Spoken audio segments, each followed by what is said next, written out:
Alrighty, everybody, welcome back to another episode of Subscribing to My Podcast. Because I have a new guest on the show every week, it's very difficult to get consistent viewership. So if there's one thing that you can do to support me and the guest featured on my show, is by interacting with the video. You can always unsubscribe later if you hate me or the content. Without further ado, here's your episode with Mehdi Saraeian is the current president of the Students for Open Discussion. We had Justin Knock on a few times, who was the former president of this club, but now we have new royalty, new leadership. And of course, I jumped on the initiative to have him on and talk to him about what's going on. But Mehdi, I want to give you an opportunity to introduce yourself and tell some of the viewers and guests, I guess, what are the important things that people should know about you, or, you know, what are some of the things that are going to guardrail this conversation? I got you. All right. Thank you for having me, first of all. I really appreciate the opportunity. I guess my name is, you pronounced it very well. Wow. Which is surprising, believe it or not. I'm Mehdi, and I came to United States year 2019, actually a little bit before then, December 2018. And I started as a graduate student in mechanical engineering.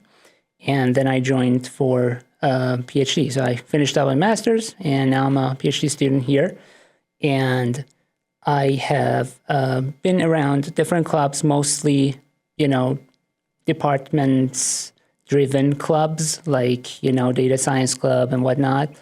And I never went to Student for Open Discussion for like 4 years, I guess, that I've been here. And then, funny story you might not know, Justin was actually one of my students. I was his TA, and I don't know how I ended up going there, actually. I don't remember, but I went there and I loved it. It was a really good experience. People were speaking freely, and I guess that's one of the big things about me.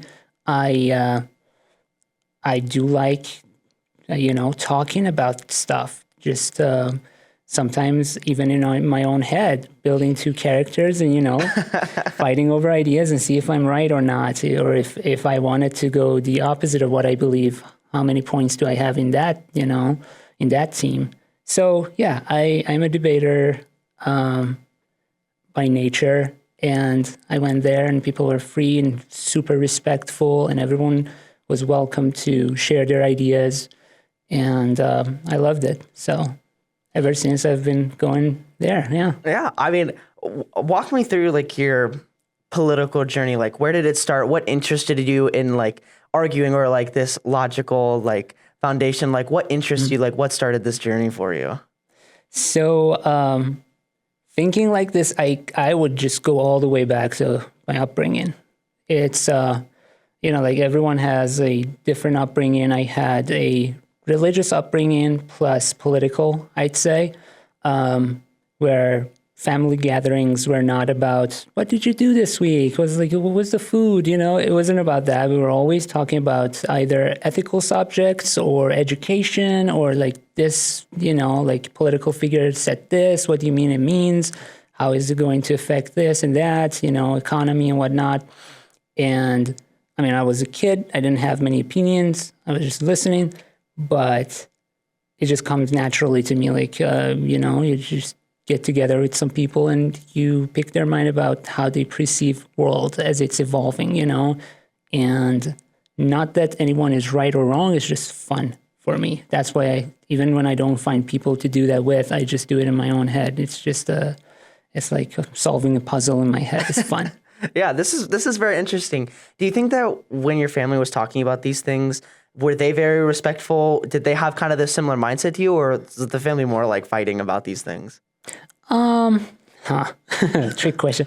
My family is very respectful, yes, but sometimes things get heated, of course, when, especially I'm from Iran, where, politics and religion are very intertwined, and sometimes what you believe can mean something very tangible in my life, and then that's when things become more personal. And so I guess that's where I would separate something like the club, Students for Open Discussion, versus, just discussing things between friends or family. between friends and family, things can become, they are not, there's no one to, like stop it from becoming too tense. It's actually the purpose, I'd say.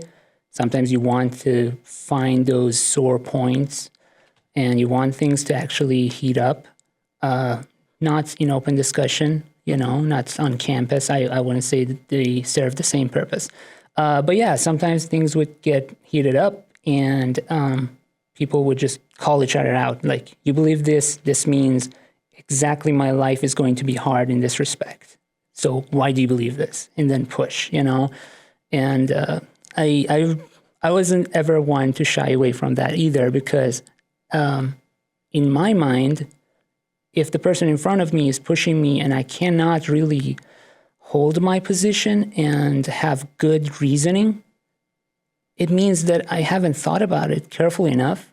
So maybe I actually learned something if I try to defend myself or see it from their point of view, or, in most cases, actually a new point of view, Yeah, and we'll get to that with like the essence of like, I guess, why debate is important. But I do want to ask just a couple more lore related questions. So how long did you live in Iran, and then is your family still there? Living right there right now? Yeah, I mean, my immediate family, my mom and dad and my older sister are back home. And then my younger sister and my brother are here actually in the United States. How do you find that and you kind of mentioned that in Iran, the political discourse is really combined with like the religious discourse, but like, are there other differences between the way we talk about it now? Like, are there big differences on what's important when you're talking about politics in Iran, or is it, very different than how it is here? Like, what are some of the big differences between talking about this stuff here versus at home? I'd say, first of all, everything is within the context of time. So, 2019, things were different than now, for sure. A lot of political, like controversy was about the president candidates at the time, who was becoming president, who was the president, who was about to become the president. And that changes drastically when you go over the years, right? COVID hasn't happened yet. The cost of living, people losing jobs, a lot of things hasn't happened yet in 2019, and the discussion is completely different, right? I'd say one thing that is very common in pretty much any of the places that I have been, and any of the different like social classes that I've talked to, is economics. It's like economics is very close to all of the arguments that have colors of like politics or religion or whatever. Sometimes you see them as different things, but the root is usually, how easy is it for me to just lead a normal life? That's pretty much what I have gathered over the years. People just want to figure out, okay, how can I live a healthy life without having to step on my value system? Mm-hmm. As long as that is provided, then a certain group of people are still very interested in the political conversation, but usually the majority of people are, they're interested in other things. They're not as interested in political conversations as long as their normal life is taken care of. Yeah, and that makes sense as well. And that kind of describes why I feel like the social issues right now, I feel like, are the loudest ones, whereas the like definitionally the political ones that would more go towards economics are like not really talked about as much, but I would say much more important than I would say maybe the social issues. But obviously the social issues apply more to like what's going on in your life, I feel. I mean, it depends. People categorize the like topics differently. I mean, for example, abortion, is that a social issue? I would say so. Right. Someone would make it a religious issue. Yeah, I would say religious issues are also pretty social, as opposed to like economic issues. I got you. But yeah. Honestly, one of the first times I ever talked to someone about the abortion issue in the United States was when I was in Rhode Island, and I was talking to a roommate, and they were talking about abortion without the context of a developing country where resources are available for everyone, right? in her mindset, every child will be provided for, if not with like a traditional mom and dad family, they will be provided for by the government, right? Whereas I was bringing this little piece of information where, no, like even healthy children who are born into loving families sometimes struggle drastically and dramatically in some countries. So there are contexts where in which you don't have enough resources to go around. And then you are making a decision based on that. So if I have, like all the resources in the world, yeah, everything is solvable.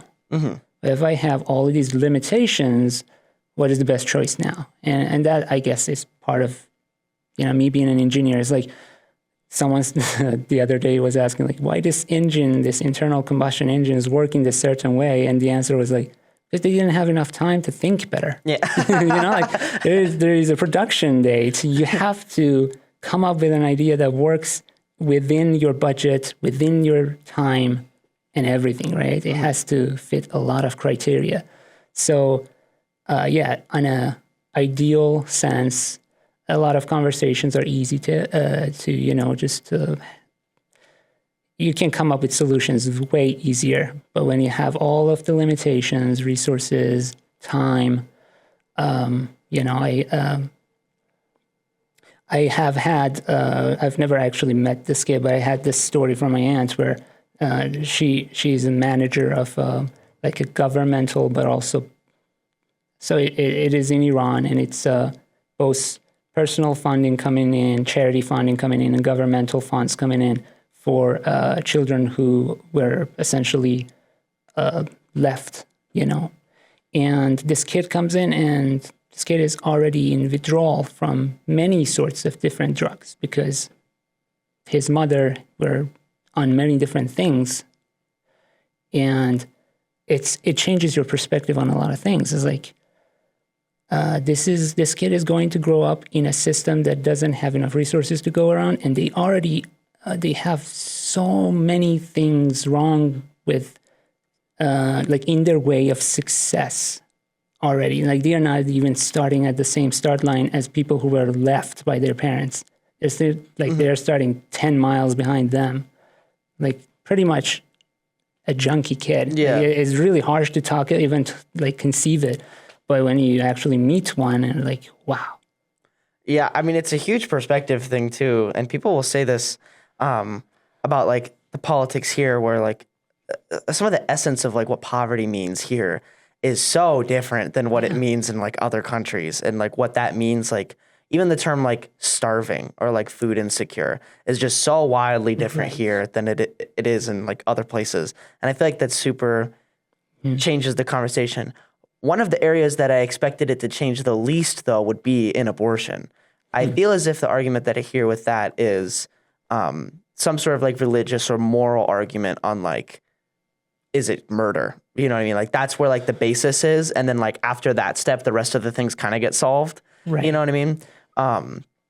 And so that's an interesting perspective, but maybe in different places, you got to get past step one, which is like, would it even be a good thing to be alive? Which is much harder. And there are many arguments where people talk about very successful, like historic figures where they conceivably, I mean, no one has a perfect record of history per se, but it was conceived in their childhood.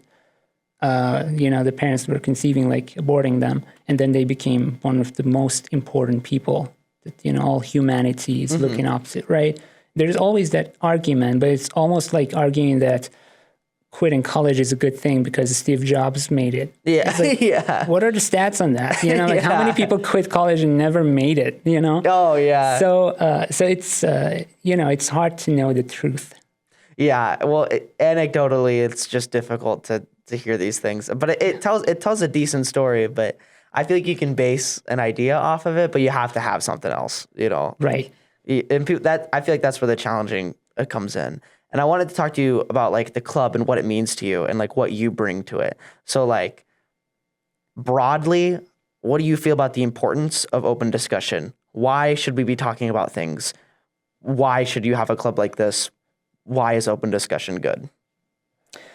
To me, it's very important to have the open discussion at several levels of our lives, but especially in college, because I'd say that's the time that you have the most amount of input.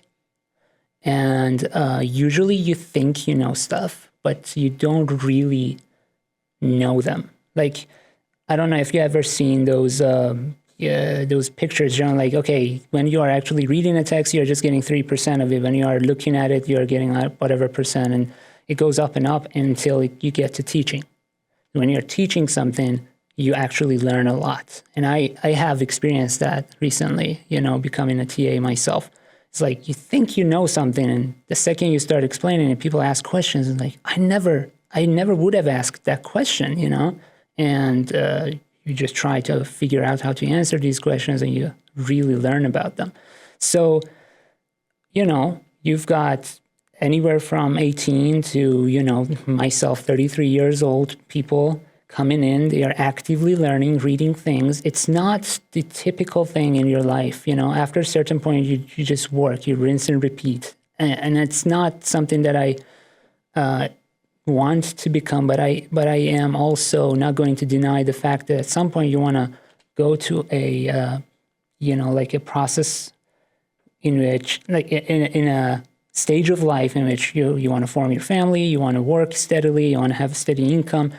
And it's important, you have 24/7, not more, right? So you gotta have, any type of life has its pros and cons, right? So there will be a point in your life that you don't have as much input, but not this point. Right now, you're going through lectures, classes. You have all of these crazy ideas coming and going, and you are shaping and forming your character and who you are and what you're standing for on a daily basis, and that changes through college. I've seen a lot of people change their ideas in these 4 years of college, and beyond that, if they continue education, which is very, very recommended. Mm-hmm.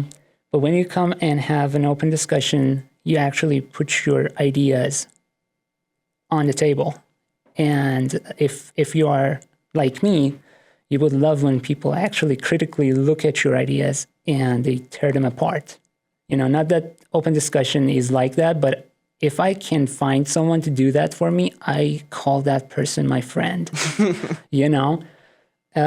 because then you're stronger for it. Like, what are the most influential and successful people for us? They are the people who know what they are talking about. They are the people who actually worked on their ideas and on their sometimes even like theories at first, but then actually, like, what do we even give a PhD? Like, why do we give a PhD to someone? Because they just go in for 5, 6, 8 years. They figure out the philosophy of whatever they are, asking questions about. And to me, having open discussion is all about that. Like, you put everything on the table. You let people see you for what you believe and who you are. And sometimes you play the devil's advocate, see if you are capable of critical thinking, if you can put yourself in your, opposite, person in front of you, and if you can play that. And by that, I always compare it to going to the gym for the mind. You do that, and you become much more capable of pretty much everything in life. Like dealing with problems, dealing with ethical questions in life, because ethical questions are always edge case scenarios, but the tricky thing about ethical situations is that you really don't know when you are deciding to be ethical or not. And all you can do about that is to, in my opinion, is to just build a very strong foundation where in instances where you are tested, you perform well, because those instances are that. They're instances. You usually don't have a lot of time. You usually, like, after the fact doesn't work as well. If you accept a job and then it's a soul-sucking job, you can always go back and like, I knew better, but that knowing better is because you have built something within you. You have a foundation, you have a good upbringing, you have a lot of, contemplation that goes into that. So that's to me the use case of open discussion, regardless of a club or with friends or in lecture halls or anywhere. I mean, I think that's incredible, and I think that's a good it's a good advertisement for what you're doing here. But a lot of people hear these things and it doesn't go anywhere. They don't put it to use. It doesn't strike them in a way. What do you think are some of those roadblocks that are like stopping people from wanting to do open discussion? Or what are some of those, like, what would somebody who disagrees with you say? Like, why would they say open discussion is bad? Why would they say it sucks? I mean, I understand that the question is pointed to me, but I would also like to make the disclaimer that I know that this is not the same for everyone. People I've met, some people really hate disagreeing with other people. And I would categorize myself as a very agreeable person. But to me, coming to open discussion and disagreeing with people sometimes, or disagreeing with my own beliefs and becoming the devil's advocate, it's a learning opportunity. I mean, to motivate it, let me give you this. So one of the highest correlations between high income with anything is being disagreeable. So disagreeable people get paid more. If this is not interesting to, college student, I don't know what is. If you want to get what you deserve, essentially, is because corporations and companies will try their best to give you the minimum amount, right? If you are going out there and you are going to ask for a raise, the highest correlation is with being disagreeable. Some other people call it like being a little bit aggressive. Where do you practice that? Like, where do you practice being confrontational sometimes if it's required? Open discussion is awesome. You come in, you bring your thoughts, your opinions. And I think that's one thing that people are scared of. So that's number one. I think people are scared of confrontation. And I would say the club, Students for Open Discussion, is a very controlled environment. Everyone is very respectful. And everyone is similar enough and different enough, if that makes sense. Like we are from a certain, age group. We are all in college. So we are already a very biased population, If you look at like the percentage of people who actually come to college, let alone the age group and everything else, you are already a very biased group of people. So you are like-minded to begin with. So this is a very controlled environment to practice this. And I think that the second thing that people are scared of, other than being confrontational, is just a lot of cultural and era-specific things. Like you have to be sharing ideas and you'll be judged for them. And if you are not sharing those ideas in a certain way, you are not progressive enough, or you are, like in some families, you are too progressive, And I don't care for that. It's like whatever comes to your mind, that's you. At least as of now, in this second, this moment, that's you. Share your ideas. So at least sometimes I'm sharing an idea and I realize, oh, that's me. And I never thought about it beforehand. I never knew that I would respond to that question in such a way. And as I am sharing it, I was like, oh, that's my belief. How good is that? And then you reevaluate it. And I think it goes a long way, So I'd say a lot of people are scared of being correct, and it does not matter. Honestly, it does not matter. This is not the age, like 18 to 24 to 30 is not the age to be correct all the time. But I would say flip that question on its head. Do you want to be correct at a certain age? Do you want to be really skillful at a certain age? Do you have a goal to become that person whose every word is perfect and people can think and contemplate on each word and see like the beauty of selection of each word, How do you achieve that? How do you achieve that? Because that's really important. How do you How do you choose your partner later on in life? How do you talk to your children later on in life? How do you talk to your boss later on in life, in interviews and all that? So I think people put a lot of time in worrying about what is correct and not thinking about this is the gym for the mind. And do you really care the first day you go to the gym that is going to be sore the next day? Do you care that your shape and form are not perfect, like the best of the best? No, just go into the gym, you try your best. You come out, you are going to roll in bed the next day. You can't even get up, and you just rinse and repeat. You do the same. You practice. Yeah, and I think, gosh, that is so cool. I don't even know where to start. I would say one of the coolest things you mentioned is, I guess, like the motivation to grow and to start terrible and then to become better, because you have to practice and you have to do those things. And I think a lot of the way that politics is received, especially nowadays, is just from consuming masters talk about what they're talking about. Right. So like when I listen to like Ben Shapiro talk about some sort of argument, I'm listening to someone who has been devoted his whole life to structuring this argument in this kind of way. And so instead of like hearing that and like interpreting it and discovering how I'm going to say it myself, I'm just going to regurgitate it to you.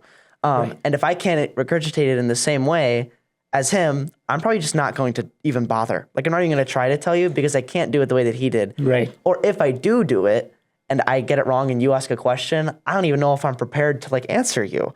Right. And so I think people set their standards so high for what this conversation needs to be like because of what they hear and because of the people that they hear it from. Yes. And so I think that encouraging people to practice and to be like vulnerable, like even this show, although you're significantly more practiced than I am in talking about I don't know about that. Perhaps I'd imagine you are, just with like age alone. I'd imagine you might be. But even then, like, I feel like us having a conversation about these things, like, this is supposed to be raw. It's supposed to be new. And even this is practice for us. And so I feel like it's just not as sensational.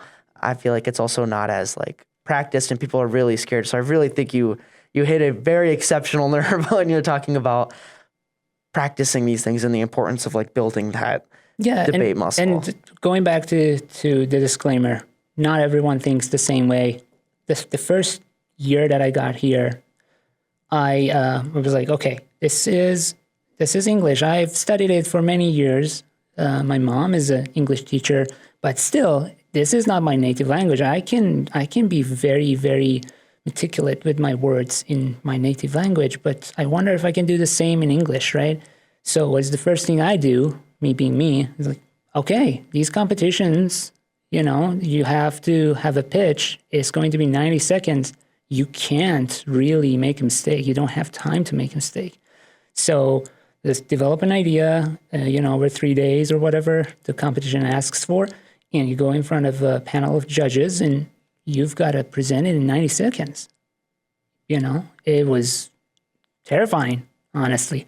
But you do it and you realize, like, looking back, you're proud of yourself because this is what you're going to learn from if you stay within the comfort of what is known and what is, like home. You never, in my opinion, grow much.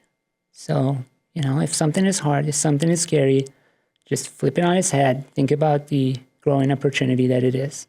Yeah, and I feel like that's been one of like two main mantras that I've been using for this show. One of the ones that I like to use is knowledge is the enemy of education. If you claim to know something, you're less motivated to look into it, to change, to research, to learn.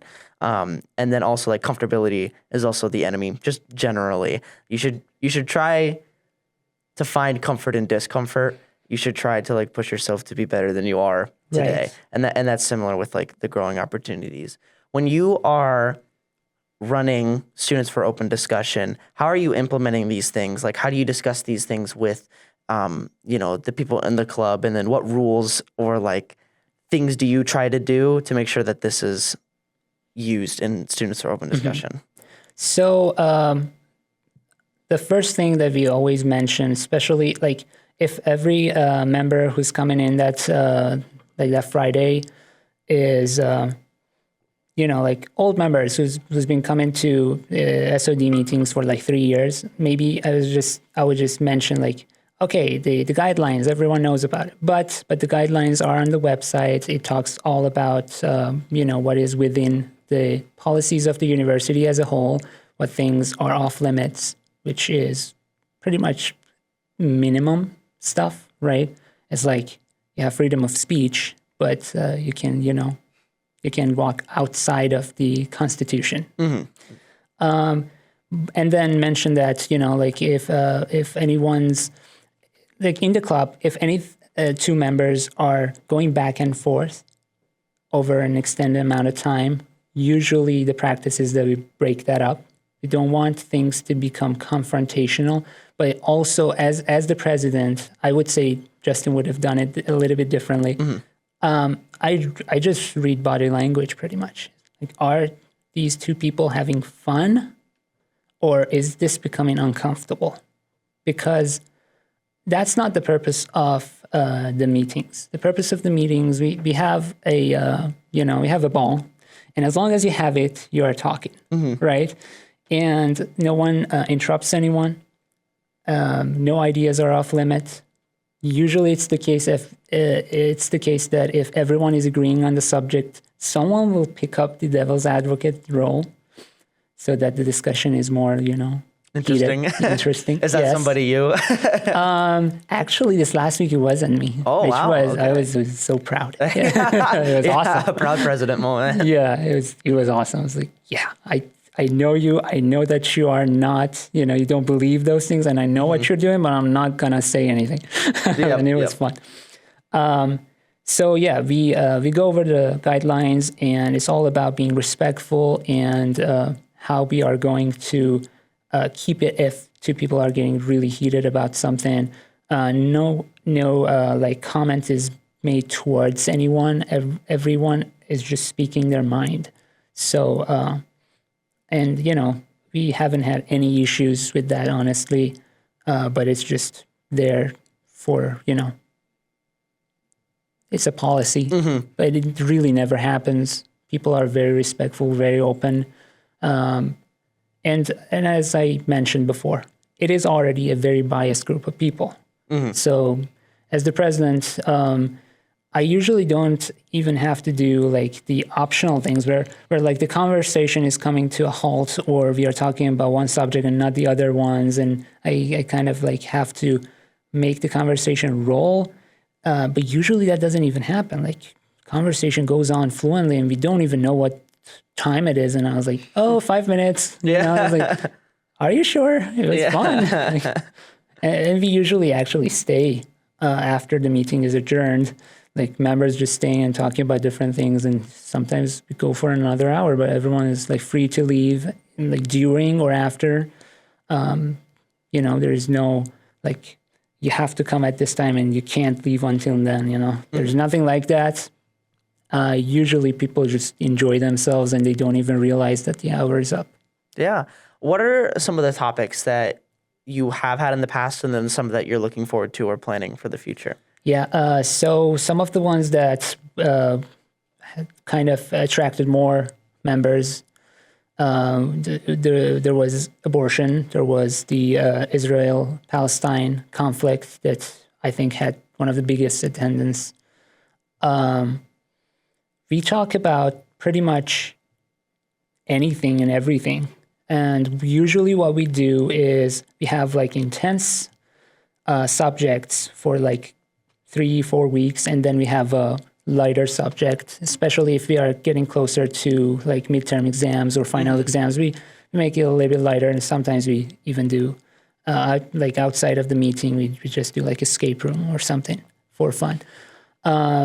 Upcoming like this week, so usually what happens is that we ask for topics from members, and for someone to become a member of SOD, they have to come to the meetings 3 times, and then they'll be able to vote on next week's topics. Before that, they will be able to come and talk and see all of the topics and whatnot, but they won't be able to vote on next week's topic. So we gather all of these topics, and then we put 3 of them up to vote for next week. This week's topic, this following Friday, it will be about the ethical issues with AI-generated artifacts.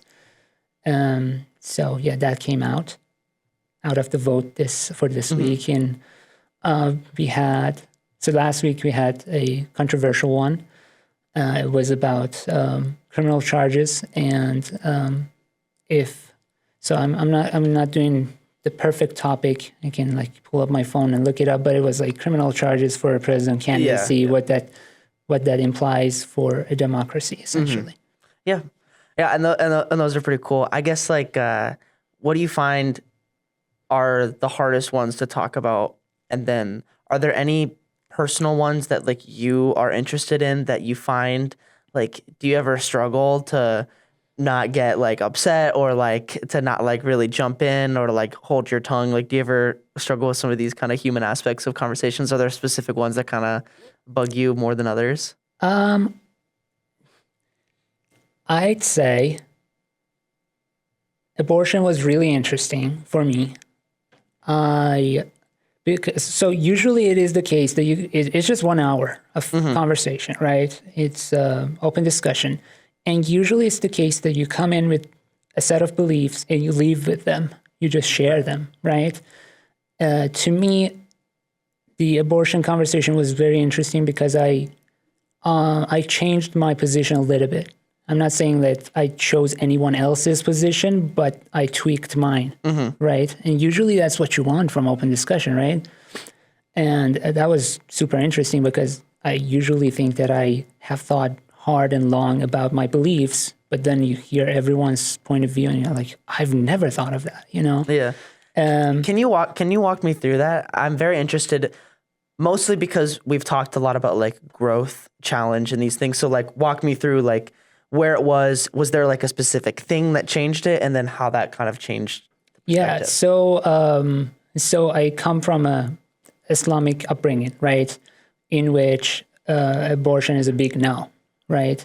But it has a certain age at which like I am not going to cite anything because I don't know, but there's a certain age at which it's believed that the child inside the womb has soul. And at that point, you cannot abort the child. It is murder, you know. And do you know roughly like when that is? Not really. Okay. No. It just lines up with some, the biological growth of the child inside the womb. It's some people kind of line up the religious belief with the ideas of neural pathways getting formed and consciousness coming into play. But, it's a gray area. Everyone is talking about a certain age and certain number of weeks. So that was pretty much my exposure to it as a young man growing up. And then I had my own thoughts about it. And then I formed my current position on it, where I believe in the individual liberty. So to me, a mother has every choice to their body. And to me, what happens in your body and in your individual governance of that, of that body is not something that a government can control. So I made this argument and someone was like, so then there shouldn't be any,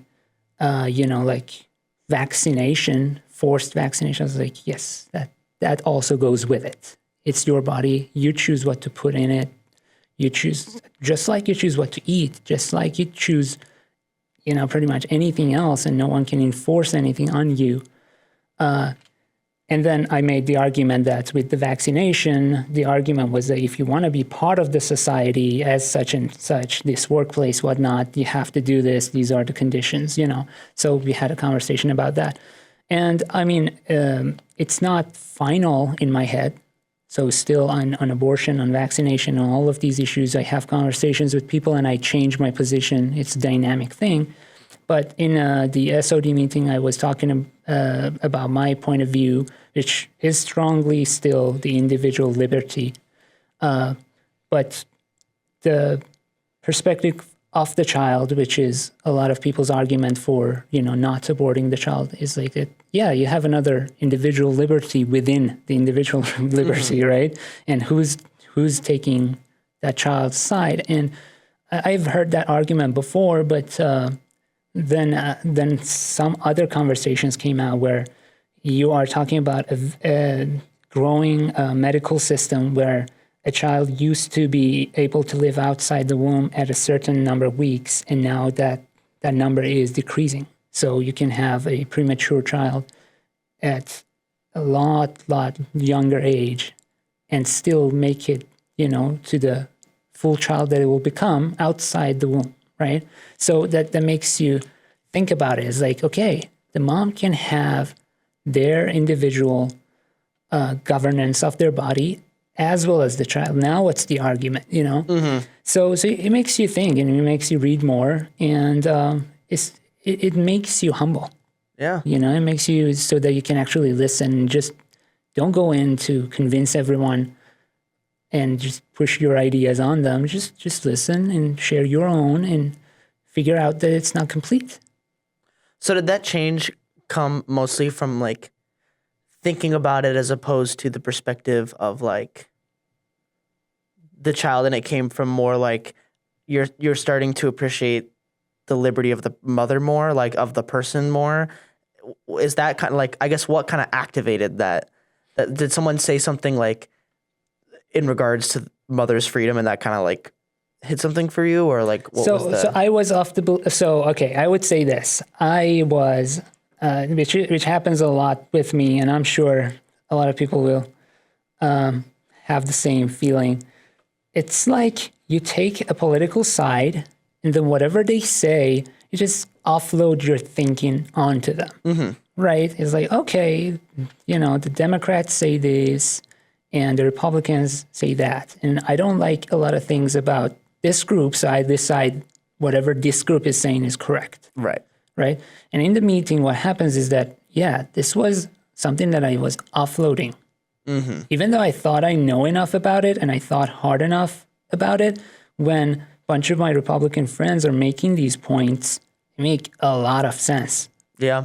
When some of my, like back home, some of my more traditional, more religious friends make some points. It just makes sense. I don't care if I do not agree with 90% of other things they are saying, I only care that right now you're talking about this topic, and what they say makes a lot of sense to me. So I guess what changed my mind is that I realized that I was offloading. And I wasn't thinking about their points, honestly. So when I did, I was like, these are good points, and it makes me think twice before I just say, this should be the regulation, Yeah. Well, in the... And to just complete that answer, I am of the belief that it should be a lot more case by case. Interesting. Yeah, I think one of the... I guess my initial response when I hear that is, one, I don't hear that journey very often from like where you were to where like you have a very interesting starting point and then an even more interesting ending point, which is interesting to me. But I feel like the conversation regarding abortion is very particularly about, is it murder and is it wrong to prevent something from living / like what like pro-life people would say would be killing it. You know what I'm saying? Right. And so it seems like to rely on the life or the comfortability of the mother is kind of avoiding that conversation to me. I mean, a lot of people argue it that way, but that's why I ended up with the belief that it should be much more case by case, because when you make a regulation, which is not, specific to people, and it's just a rule of thumb, let's do this, a lot of people get hurt, and that's really not the point of regulation. It's completely the opposite of that. You want to be like a big portion of regulation comes from our judiciary system, and a lot of our judiciary system comes from ethics. And one of the parts, like big chunks of ethics, is for that ethical phenomena to be I don't want to like put an umbrella term on everything ethics, because a lot of utilitarian ethics does not make sense when you look at them differently. But a lot of the things that we do has to have utility, you know? And what if I bring that utility in the judicial system and then make a rule that hurts people? It doesn't make any sense, right? So if I make a holistic rule, like no one can abort any child, and make it so hard and put just a number on it, you know, like these many weeks, you can't do anything legal anymore. First of all, a lot of people will get hurt because they will do it anyways, and they will just use, you know, irregular ways, and, you know. Second of all, there are cases where it's not the intention of that rule, but you just didn't think about it hard enough. Yeah, You know?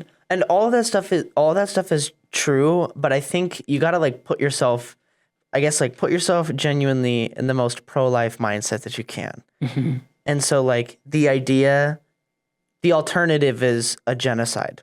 You know, hundreds of thousands of murders is how they describe it. And like from the pro-life perspective, it's like murders. So when you say things like if you ban it, people are going to do it unsafely.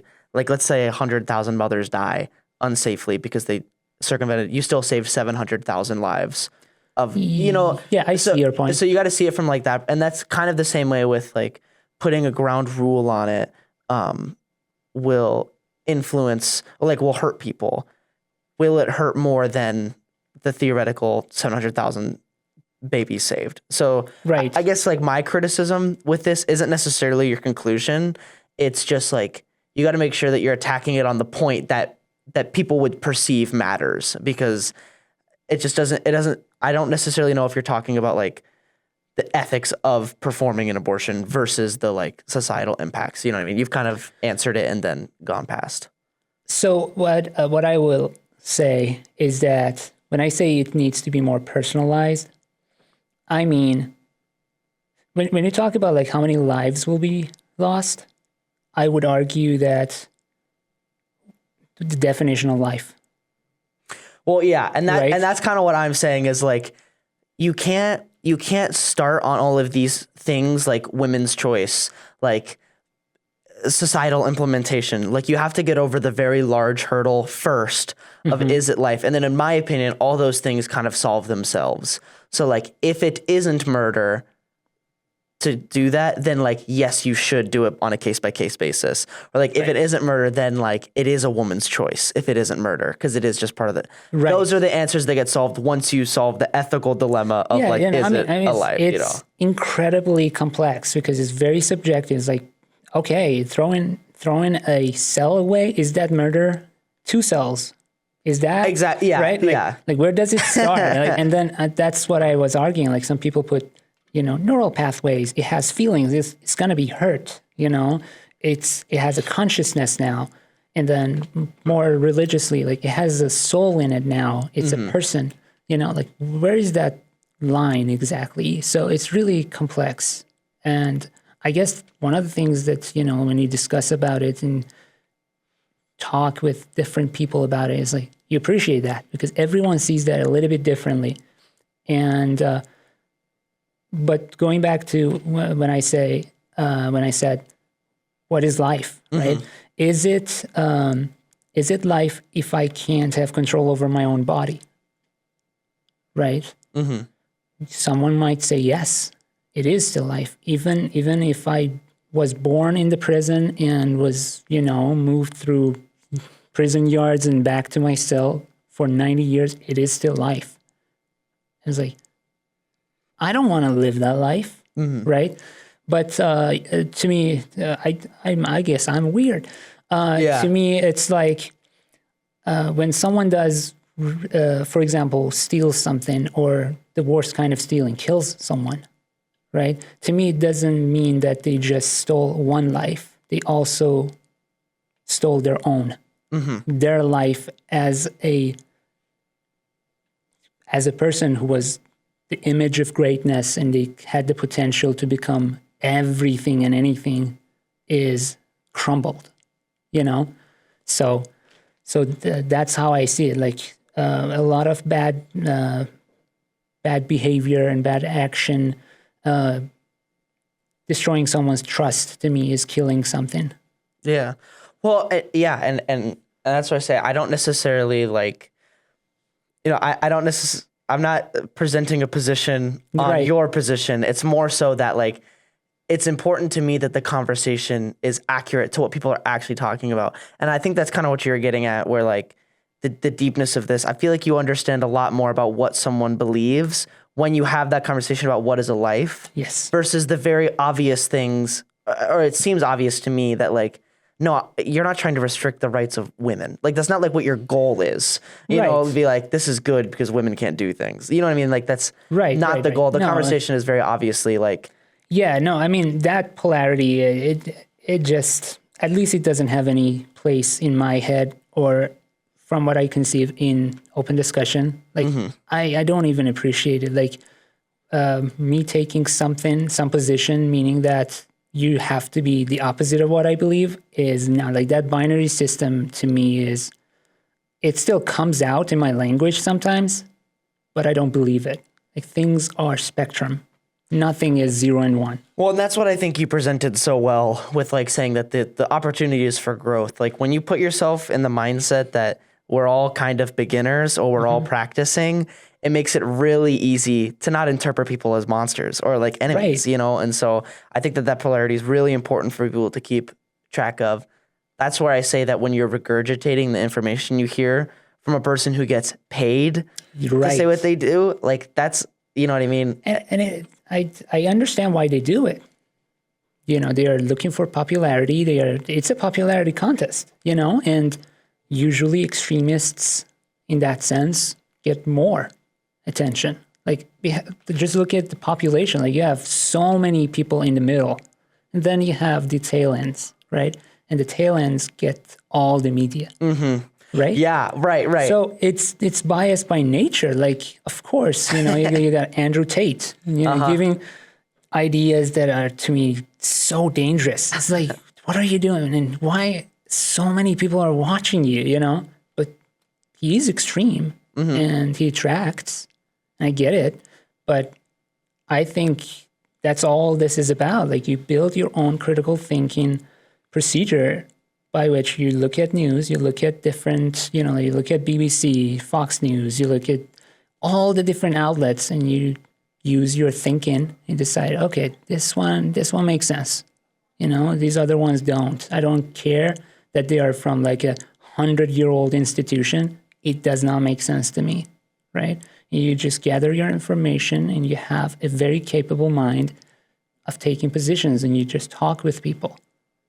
And Well, yeah. And on the other side of the coin, so I guess like right now, we're talking about how people perceive these things. So like, what is the other end? Like if I come at you and you get offended by these things, but also I feel like people should look inward for themselves and understand that they don't know everything and that their political opinions are probably most likely the culmination of a bunch of talking points.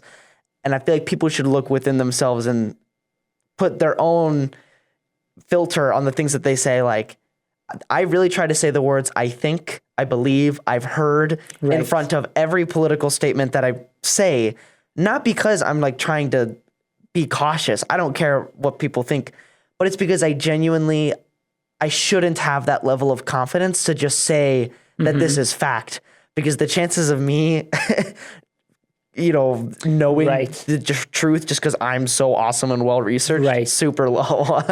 So I think there's another side of that coin too. Definitely agree with that. I personally don't put all of those I think in front of my sentences because in that might like come off as arrogant, too confident. But I do that so that I can put my whole passion behind my beliefs and how I present myself. Right. I just give disclaimers at the start and end, I guess. Saying Yeah. Okay, I'm going to speak my mind, and I'm going to speak my mind with passion, because that's also another side of things. Like, you have a story, you have beliefs, but the presentation is also very important. Like, you have the best beliefs in the whole world and you can't present them. No one is going to listen, right? So just give it your all, like if you're in an interview and you have skills, but you can't really communicate that you have top-notch skills, no one's going to pick you up, you know? It's a tough world, Yeah. right? Yeah. And deal with it. It's fine, you know? Just talk your points with passion, with confidence. Give your disclaimer at the start and the end. People will pick up what they want to pick up. If someone wants to be, you know, like hurt, regardless of what I say, they'll be hurt. You know, and usually when it's very hard, like people are like, no offense. I was like, you can really offend me if you wanted to. Yeah. You know, like I don't take offense. It's like, it doesn't stick because it's mostly internal. Like you can't give no damn to what other people are saying. It's really internal. Like, don't give a damn. Just go about your life, talk, discuss, choose the best ideas, try to become better and better and better. That's all. That's all anyone can ever do, you know?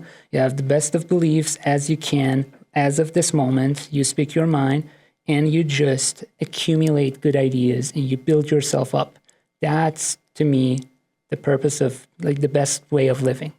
I will tell you what I believe, and I will go around, and I talk to people, and I read books, and I read articles, and I gather good ideas from people who have lived 100 to 100 years before and people who live right now. I make a better argument, I make a better understanding, and come and talk to you again. And we go from there. Rinse and repeat. You know, that's life. That's building skills. Yeah. Wow. And it's really difficult for me. I lean on the much more cautious side because I feel like in a conversation there are two aspects, and you're talking about how you communicate, and I'm talking about how you listen. And so it's very interesting because both ends need work for a lot of people, in that, like, people are unable to communicate the things that they feel, but also people are unable to hear the things that they should hear. And so Right. Okay. I find myself caveating a lot by saying, like, these things that I think, because I'm still trying to leave room to listen to what is being said. I see. Internally, I have a high confidence for the things that I believe, and I probably shouldn't, but I do. I see what you're saying. But the way I have to train my mind to make sure that I'm filtering information in a way that is good or, like, is open to me being wrong, because the likelihood of being wrong seems pretty high. Although I don't feel that way. Yeah, it is. And honestly, sometimes when I am presenting stuff at conferences, and this is something that I spent like 5 years of my life on, is a very specific, like, it's the aortic valve. It's right there. It's one specific place, right? Yes. And I still, when I'm talking about it, someone asks me a question, I'm like, I don't know. Because in that situation, you are at a conference, people are going to say that you said that, right? Open discussion is not about that. You're just practicing, you're sharing your ideas, you're going about your day with some friends, right? But yeah, I mean, in professional settings, in a conference, in a paper that you're writing, every word needs to be thought over. Right. And I think that's where I say, like, the context of when you're speaking, it is really important that you are able to become a teacher and then also become a student. Yes. You know what I mean? And I think open discussion, for me, I try to approach that from a student mindset, and I just hope that my teacher abilities will seep out during that. Although I see the benefits of being in a teacher mindset, I feel like not too many people struggle from being too good of a student. When it comes to, like, politics, disagreements, and open discussion, I do see people struggle with being too much of a teacher in those areas as far as open discussion goes. But in other areas of life, I see what you're talking about, but very specifically open discussion. So I just want to make a very fine distinction. Even when you are in the teacher role, in your, you know, like, way you define student teacher, which is, I guess I didn't talk about the student side as much because that just very naturally comes to me. It's just sometimes I find myself not talking for a good while and listening. And then sometimes I have to even filter out the new information. So I listen, like, for 15 minutes of the open discussion and don't ask for the ball back. Or, like, even in life, like, I'm talking with friends or family, and like, other people keep the conversation going, and I just zone out because at this point, I just heard something new, man. Yeah, I yeah. gotta see what's happening in my head, right? Yeah. Figure out what's going on. So that part I didn't talk much about because I guess it comes very naturally. But when I was talking about the teacher part, there is a student in there too. Mm-hmm. You gotta be a good teacher by studying how to be a good teacher. Yeah. You see what I'm saying? And Like, learning, yeah. Yeah, like the first time you confidently come out and share your ideas, you find that you don't even have the vocabulary. Like you don't have the terms, Yeah, yeah. you know, and you know what you mean, but it's not coming out. Mm-hmm. And I think that's one of the first things that even as the teacher, you are learning. You're learn not only by putting it in the middle and people, you know, critiquing everything that you're saying, but just you hearing yourself talk loudly, not in your own head with actual voice, you know. You hear that. And to me, I mean, I play a little bit. To me, it's not just the words either, because It's the intent. It's like, it's the how do I intent. communicate this? It's the tone. It's, am I using my, you know, voice? It has so much capability. Am I using it? Mm-hmm. Like, am I bringing my voice up and down? Am I doing like, you know, the musicality of it? Like, do I use any of that, or am I like a monotone? Like, is it like Talk It from 1990? Yeah, You know? yeah. So there's a practice in that, and it's beautiful because sometimes you listen to a good, you know, like a public speaker, and you realize you didn't even hear any words. Like, you don't know what they talked about. You were just captivated. You're just sitting there and listening because they just move their body beautifully and they talk beautifully. You know, there's a performance to it too, where I mean, I have like techniques that I do. Like when I'm talking in front of a lot of people, I really don't see them. I become the third person watching myself. Mm-hmm. So I am there. I am looking at your face and keeping eye contact on all the things that they teach you. But actually, in the eye of my mind, I am at the corner of the room watching myself, because, you know, like that comes from when you want to practice, like you're a guitar player, you want to practice being on the stage. That comes into the nitty gritty of good performance, because you can play the notes fine enough, but you could do that in practice when you're sitting on your chair. Now, when you're standing and you're in front of like 300-400 people, are you cool? Yeah, you know? Yeah. So how do you look and stuff like this? Yeah, So. yeah, all of that. No, and this is really good, and that's the caveat I expected you to make. Sometimes I feel like, for me, my entire goal is to just like juggle the two opposing sides to make sure that like everything is covered. You're doing a great job. I want to talk about the hot take that you did, that you said in the questionnaire. You said something along the lines of that men's rights are often overlooked, and then when men talk about their success, it is often like not necessarily mocked, but it's not looked at in a serious way, or they're not validated for the success that they had earned. Right. Elaborate on what you mean by this, and like if there are more specifics. Yeah, absolutely.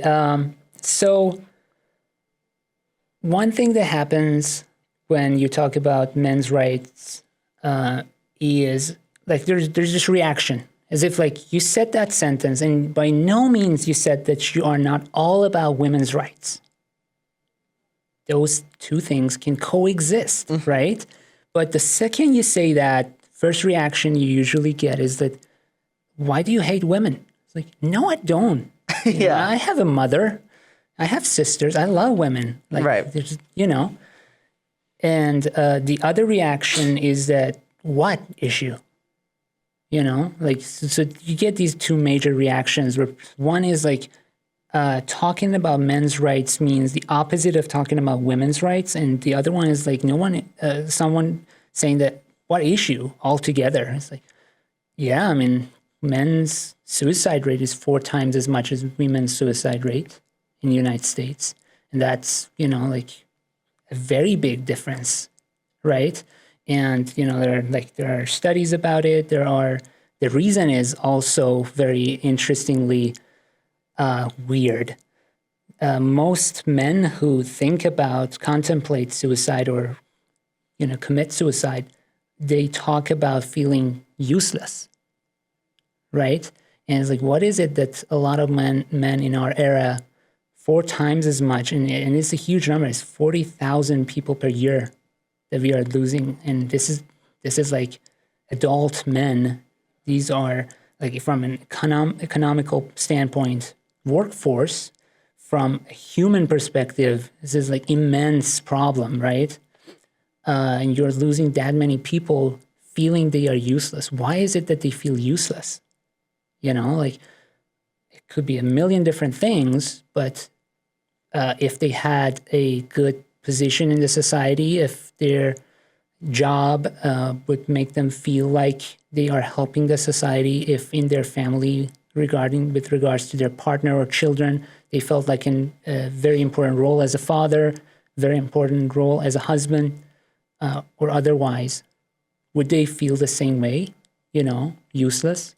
Which is heartbreaking to think about, like someone committing suicide because they feel useless. You put in front of me any man, I can think of a million different purposes for them, to help me in life. And to just think that someone would go and just take their life because they felt useless, it feels like a lack of effort on my part. Like, if I had a moment to talk with that person, maybe I could have given them a purpose. Because life is full of beauty, there are so many things. Like, you can't just sit here and talk and feel filled with purpose. What is it that 40,000 people per year feel they have no purpose, right? So the other thing that came up, which was very interesting to me, and I don't know if a lot of people think about this, is that even among men themselves, if you ever say, like let's talk college age, right? You receive the emails from the police department talking about the sexual assault, right? Everything is anonymous, but just between you and me, anecdotally, if a young man comes and says that they were raped, the first reaction in that young man's group of male friends is that, yeah, sure. Mm-hmm. Isn't that wrong? It's like, why do we do that? Even amongst ourselves, the male experience has some common ground, right? Like, why is it so unbelievable that a young man could be abused? Why is it so different? And again, I'm not saying that the other side of this discussion should stop. We should work so much more, and we should defend women's rights and all the issues that are within that realm. We should do so much more work. It doesn't mean that we need to neglect this side. It doesn't mean that we just need to say, yeah, your problems, they are not important, And a lot of other discussions that when you think about it is like, yeah, you just don't listen, honestly. When a young man, especially if they are white, especially if they have blue eyes, it's like, yeah, they had a good time, historically speaking, but it's like we are taking all of their ancestors and asking this one guy right over there, like, you have no issues, don't talk, Yeah, I mean, that guy has issues too. It's a very, very competitive hierarchy, right? Even if you are a millionaire from birth, it's not easy to become a CEO. Like, people look at influential figures and say, oh, this guy had everything, right? As if they didn't work, as if they didn't really give up a lot of things to be in that place. When you are working 80 hours a week, 100 hours a week to become a CEO, you have given up family. You have given up things that people never give up, So all I had with that hot take is that you got to think about things really carefully before you make a general comment like that, no, women, men have no issues, or why do you hate women? It's not about that. It's not about that at all. And I think that's where the resistance comes from men and even some women when you talk about feminism, because feminism was all about actually women's rights, but it never meant, to me at least, that it means that we need to take things away from men to give to women. It was about like men have rights, women have rights. It was about equality, and not equality of outcome, equality of opportunity. It wasn't about taking things away from one group and giving them to the other. It wasn't about, we experienced this really bad experience for 100 years, and now we are going to give you a taste of it. It wasn't about revenge. It wasn't about any of that. It was about just a society in which men and women have rights and they can live normal, healthy lives. And only imagine a world where men and women have better rights and they can live better. Do we really want, like a society in which men are unhappy? Because I think people try to separate men and women so much. To me, it's like the second my mom was unhappy, my dad was, and vice versa. It's like we coexist to such a degree that it's ridiculous to think that we are so different,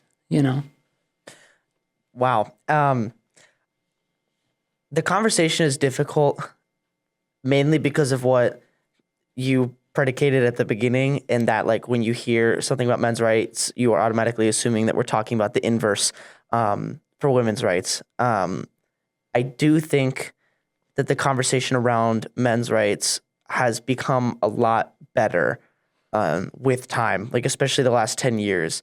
It has just only gotten better. It has become talked about more. It has become taken more seriously. I do think that the way that the internet operates is similarly like what you were saying with the extremes on both ends. Yes. You're going to have people like Andrew Tate who are trying to spin men's rights into a really good thing or like men's issues into a really good thing. And then you have obviously the opposite end with these like hyper feminists who are trying to like say that men have no issues. And those are kind of the extremes. I do think that we have a much better general understanding. Yes. And I think a lot of these movements that are criticized for being uncomfortable, being weird, nuanced, too progressive, I think they're subtly making an attempt to lower the stress off of men as well. It's like when you talk about like movements like the LGBTQ, broadly, they're trying to get rid of some of these things. And that doesn't have to be why you choose to support it or not support it, but that has to say something that the conversation is at least being had, if that makes sense. Right. And I mean, the standards are high. I always say this when we had this conversation like many years ago about racism, and like someone was telling me like, I was in Austin and it was awesome, but this time, the one time that I experienced racism in Texas was I stepped out of Austin as my campus town and I experienced racism. And I was like, you know what? That's your experience and you feel the way you feel about that. But a big part of that is that your standards are United States standards. Like you live in different countries and I haven't, I have just lived in my my own country, like in Iran and then in the United States. But my sister lived in, China and Germany and now in the United States. And you just hear stuff, like from family, from friends, from connections that you have. And you realize that not every immigrant's and not every person's experience of racism or otherwise, their expectations are not the same. So we experience things based on our expectations. Like if I'm expecting a big bang right here, like I won't be scared. If I'm not expecting it, it will just, scare me to death. So it's funny how everything is very expected to be of a very high quality and standard here in the United States. And I think women's rights and men's rights and the whole spectrum is also, expected to have very, very high standards and rights. Having said all of that, this conversation about men's rights goes beyond the United States, of course, where cultures and religions have set certain roles and frameworks for what men need to provide. And not every man is the mythical, like all masculine man. We have have a spectrum of men, you know, you have a spectrum of women. Not every woman wants to be so feminine all the time. You don't, you know? So I have a lot of issues when we just want to put people in like, this is your box, you know, like go in here and do what you're supposed to do, you know? I guess it's simple, you know, what you're supposed to do, but I don't find it healthy. When, for example, you're growing up and as a man, one of the biggest things that you need to do when you grow up is to form a family, and you need to provide for that family. And it's not so far away from the understanding that I have from, you know, people like actual, you know, working class people in the United States. That expectation is still there. Even though women have entered the workforce, they are making money, there are, you know, there are issues with that too. But even though all of that has changed and the conversation is open, there is this expectation that if I'm a man, I need to provide. If I'm not providing, maybe I'm useless. That thought, that point-to-point thought process exists within men. You can talk with them and you see that the upbringing and the culture and the religion or whatever it was, it's there. It's in the background. If they can't provide, if they can't be providing for their wife or their children, you know, they feel bad. It's not as much on women, right? So I feel like with all of that being out there, and I think from the conversations I've had, there's no denying it. It's out there, even here in the United States, much more strongly in Iran, for example. You gotta also augment that with all of the other things that have changed. You know, it's not as easy to not be educated and get a good job anymore. Like our fathers could have been high school graduates and they could still land a really good job and provide for their families. It's not the case with us. The era has changed dramatically. Now you can't be just a high school graduate and get the top-notch jobs and the high income. I'm actually not sure about that. It just kind of depends. I think that we're in a weird area where people just are not as practiced in getting jobs as a high school graduate. But I think the opportunity is there. I think that there are lots of fields that pay exceptionally well that are very like obviously manually taxing that people will advertise for. And then I also with like creative fields like this, like anybody or all people have access to become or much higher access to become things in the creative fields a lot easier than they used to as well, which can be infinitely paying. And then other things like those. I'd say yes and no. I'd say you're jumping one hoop. And that your knowledge, you're assuming that everyone has access to that knowledge. Well, yes. And well, everyone does have the potential to have access to that knowledge in the United States. Yes. Obviously, they don't do that. That's kind of where you say, like, when you say things like it's harder, you should probably say it's more common that people don't do these things. Right. Which might be, like, just a little bit different because I try to be generally, like, uplifting for things when it comes to this.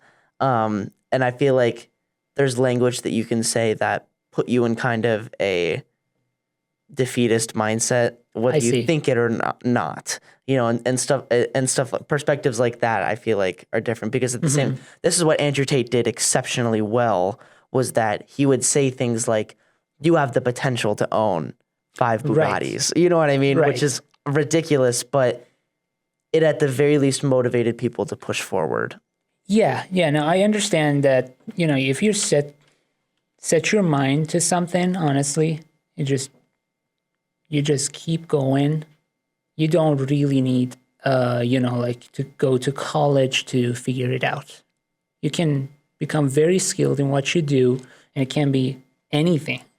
And you can still make not only a living, you can make a fortune. That absolutely, I believe that. I do believe that on a typical, like on a normal sense, when you have barricades in the way, on average, you end up having a population that don't do that. So it's like talking about the whole as a statistical, distribution, or talking about each person. Yeah, to me, each person can be godlike. Right? There is no limit to what you can become and what you can be and what you are. Like, what are we even talking about becoming? There are like realms of study that you don't need to go anywhere and do anything. You just need to sit here and think, and you are already godlike. But what I am trying to get at is when you are looking at statistical distributions of people and where they land. So for example, you go back to our father's age and you look at how many people end up in the most high-tech industries at the time and what their education is. And you come to today's date and you look at the high-tech industries, the Silicon Valley and whatnot, and you look at the education that they hold. And you see it, you see that, okay, it used to be high school graduation, it became bachelor's degree, and now these companies only hire PhDs. So there is a shift, statistically. Now, aren't there any people in that company who have have no higher education and still they are managers and they even make it to CEO without education? Yes, there is. But I'm not talking about the exceptional. I am talking about the average person, And the idea is that, I have met and talked with people who do a very good job of being like in and out in office. They are really good at, being reliable and responsible, and they are still not being paid that much. And then you think about a stereotypical prospect as a PhD student in mechanical engineering, and you're just hired. You're given tasks. You need to finish these, but you don't have to exactly show up at the company 8 a.m. every morning. It's just you have kind of demonstrated that you don't need supervision. The salary is there. Finish the task, right? And it's a much, much better way of earning your, income, I think. It's way easier. It's a much higher pay per hour, and you get some time to actually spend with your family. Yeah, and that's why I say, like, when there are conversations that are generally pointed at negative aspects of how society are, I feel like normally there's an equal amount of things that have increased well. Like, so in terms of like needing a higher degree requirement to get a job, like that could be a good thing because people are getting much more involved, knowledgeable about their crafts, about their interests and their specializations. And also the research that they're doing is allowing us to achieve more, do more, save lives, do these things. So like the increase of the development is actually could be like good too in some ways. It's also more stressful. The problem is that the disparity is becoming wider. So the people who are motivated to push through these things and succeed have so much better of chances, but also so much higher of a reward for pursuing these things. But at the same time, the minimum or like the people who aren't doing that fall so much shorter behind. They're comparing themselves to the people who are so much farther. And then like the initial barriers of entry or like the amount of work you have to do is so much larger to get to that thing because you have to compete with all the people who have done it for decades. And I absolutely agree that the people who we are talking about who are like fallen behind, they haven't really fallen behind compared to 50 years ago. They still have a much better life. Life is much more comfortable than 100 years ago. Yes. Like if you talk about like how long does the average Joe live, you realize that regardless of who you are, what, like economic class you are in, you still have a really better life than someone who was born 100 years ago. But we, expectations again. We just compare ourselves to our times and context. Yeah, and that's super important too. And something that I always say, you had mentioned this about like generally men are perceived to have no problems in comparison to other groups of people. And this is something that I found is like really important, is that your worst problem is just as bad as another person's worst problem, because it's the only perspective you have. Right. You know what I mean? The worst thing that has ever happened to you, even if it's mild compared to the worst thing that's ever happened to me, is still the worst thing that's ever happened to you. Right. And I can't blame you for having that experience. But I also have to understand that we're in comparable situations, even if we've lived two very different lives. Right. And I don't see any utility in speaking to people like that, like assuming that there's some sort of Right. like, because I know people who are in significantly marginalized groups more so than me, who have lived significantly more comfortable lives than I have, and vice versa. People who are much less marginalized than me who have lived significantly worse lives than me as well. So that's what I'm saying. Like, of course, there are trends that you can point to. There are statistics that you can say that it's more likely. I just don't see any use in speaking like that to another person or about another person, especially when there's problems to be had, like the ones you mentioned with men's issues. Yes, So I agree. I agree completely. Yeah, I think that really sums it up. Honestly, it's there's no point in comparing and talking to someone who's like, oh, your issues don't matter. And the other thing, but I would say this is worthwhile. It is embracing hardship, because you can hide as long as you like, but life is tough. There's no hiding away from that, so it's like, okay, I have had and I'm talking about myself, I've had a very privileged life, right? And I lived pretty much like to the age of 26 at my parents' house, going to university in my hometown. It was like 15 minutes away. It's so easy of a life, nothing was unexpected, challenging. There was always, like money. My dad is a surgeon. Everything was perfectly fine, right? And then there is, but I am an adult man, and none of these futures that were imagined for me, they don't satisfy me. And to change direction is going to be painful. But I gotta do it, because I gotta just see what happens. And I have the privilege. Not many people do. So let's see. It's a waste of opportunity if I don't do anything about it, because a lot of people want to do it and they can't. So the second you embrace that, and I was actually having a conversation this morning with someone saying, like, December 2018, I come to the United States.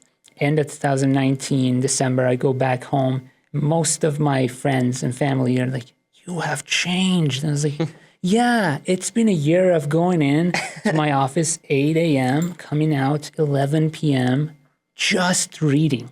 yeah, Of course I've changed. It was tough, it changes you. But then, you get ready for life, because life will throw things at you, curveballs. and if it doesn't, you don't have any choice in the matter. So you might as well be prepared. Yeah, because I it mean, might be brutal and it might be great, and you don't really get to decide. So. But Mehdi, we're running on about an hour and a half, so I just want to wrap this up. But I want to give you an opportunity to, get the final word. Just if you want to recap some of the stuff you talked about on the episode, or if you have like an overarching theme or just thing you want to express to the audience, maybe advertise for your club. This is your opportunity just to get the last word and wrap us up here. All right, no pressure. So the Club Fest is coming up. Actually, tomorrow is the Club Fest. So we are going to have a booth there. And, I don't know when this is going to air. Sadly, Thursday. Gotcha. But anyways, we'll be there, and we would love to have, more diverse and, regardless of major, regardless of which year you're in, we would love to have you in our meetings. And, after 3 sessions, you'll choose the topics, and you're doing something new this time around. It's still in the talks, but we are going to do, topics on a piece of paper, because we realize maybe someone wants a topic, but they want to just be anonymous, So throwing in a topic in there and just having a fun discussion about it. Our meetings are going to be Fridays, 5 to 6. And I want to say I should look up the room again because they're like carbon copy rooms. Yeah, if you send me it, I'll put it in the description. Yes. So yeah, we'll put that up. And every Friday, other than, prep weeks, we'll have the discussion going. And I'd say my overarching message is don't run away from hardship, from things that don't feel uncomfortable. It's usually your inner knowledge telling you that you need to grow, and it's usually like I look at it this way. It's like a lot of people lived before me, and I'm a result of a lot of people before me, and their wisdom within me and in my growing up is coming to this moment where I realize that there is something to be, augmented to this body of knowledge. And it's uncomfortable. Every time there is change, every time there is unknown, there's fear, there is discomfort, but it's fine. Every time you go over it and you learn something new, you come out stronger, and you can learn to have fun with it too. I usually don't get scared of unknown anymore. I've been at it for like a decade now, and it's fun. It's really fun. And sometimes it's also very fun to know the things that are hard and you're learning. You're not supposed to learn everything to perfection. You're not supposed to learn everything. There are things that matter to you. Just go and put enough time and energy and focus and attention to it, and it will be fun. Thank you for having me. Yeah, you were incredible, Mehdi. All right. Thank you you so much.